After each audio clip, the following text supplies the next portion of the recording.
Hello.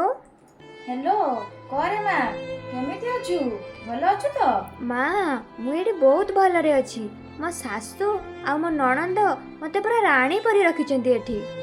रखिबेनी केमिति गा मु जो जानि जौतिकारे जतिकी देइछि ना तते रानी करी रखिबेनी कोन चाकरानी करी बोऊ सब काम सरिलानी एबे मुटे देकी सुइबी। बाप तो जो तोली देइछि सेडा खाली झुलिबु आ एमिति कोन कहउछ बो बाहाघर समय तो आपण कहथिले कि जे आपनकर किछि भी जानि जौतुक आवश्यक नाही आ एबे मते कोन एमिति कथा बार्ता करछ। महारानी के कहिला बेलको बादी जाउछि मु भी गुटे झियो जन्म करछि ना मो झियो बागर बेलको सुना रूपा पुंजा देई पठेइछि तू बाप घर कोन आनिछु बा खाली कहउछु मु सुइबी एमिति कोन कहउछ बो मते जे कहउछ को हेले मो बापा घर ना धरनी।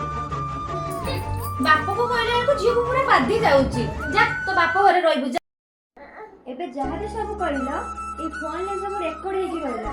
एबे मु जाई आपन मनारे केस फाइल करके आसीबी आपन अखा धुथुबे गुण गाउथुबे जो तो पई आपन एमिति खाउचंती।